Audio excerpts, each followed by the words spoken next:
So a small update on the allotment. As you know, I haven't been able to get there very easily recently, mainly because we've now changed the clocks and it's dark very early, which means that there is no ability to work there on an evening, because I used to do, 2 to 3 evenings a week.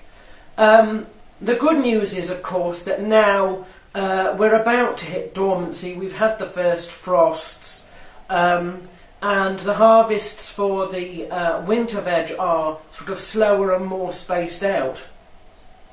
This gives us a time to work on larger projects, and we devote Sunday basically to doing that, but can only do that when, of course, the weather's good. That is, if it's gale force winds and driving rain, we can't do it. We do. I have to say that we do sort of work out in the drizzle occasionally. I've been on holiday, as you know, but I was able to get to the allotment for yesterday and see the work that's going on there.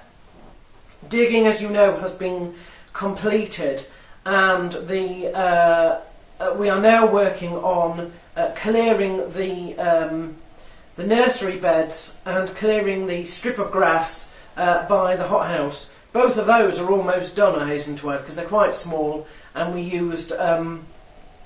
did use weed killer on them to get rid of that. We're cutting the brambles back near the apple tree, and I think we'll probably be pruning the currant and gooseberry bush soon. Our long-term plans across the winter, there are mainly sort of 2 or 3 of them.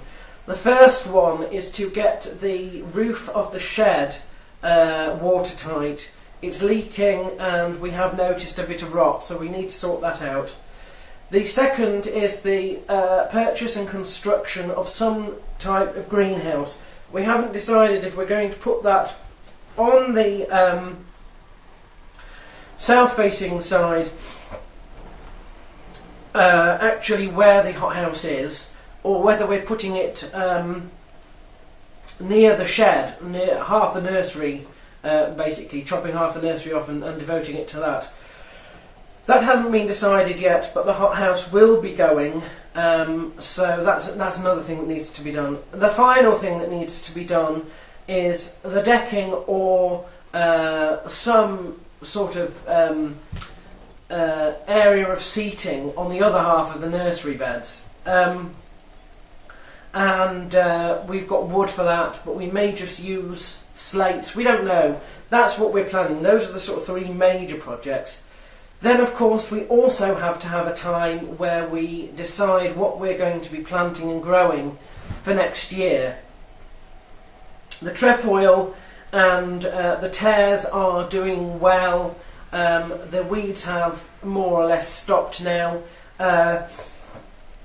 So we're waiting now for what's left of our produce to develop. We have a number of things growing. We have what we think is purple sprouting broccoli, which will grow and start to give us broccoli in the new year. January is the time for that. We also have some green cabbage, which came from Mornington, and the green cabbages, while small, are beginning to heart up, and that's when they're sort of ready to eat. We've got one Brussels sprout plant, but it's not done so well yet. Our gourds, I'm afraid, died with the recent frosts, so we have to dig them up. The leeks we're leaving, they're still expanding at the moment. The strawberries have gone into dormancy, so we need to sort out what we're doing with all the little creepers that have come off them, get that sorted out. And the only other thing that we're growing at the moment, the rhubarb has finally sort of decided to go back in on itself, which is fine. We'll need to protect the crown shortly. And the only other thing we're growing is savoy cabbages. And here is one right now. Yes, look at that. Isn't that a fantastic Savoy cabbage?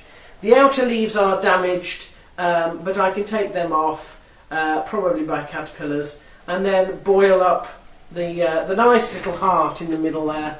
That's going to be tea.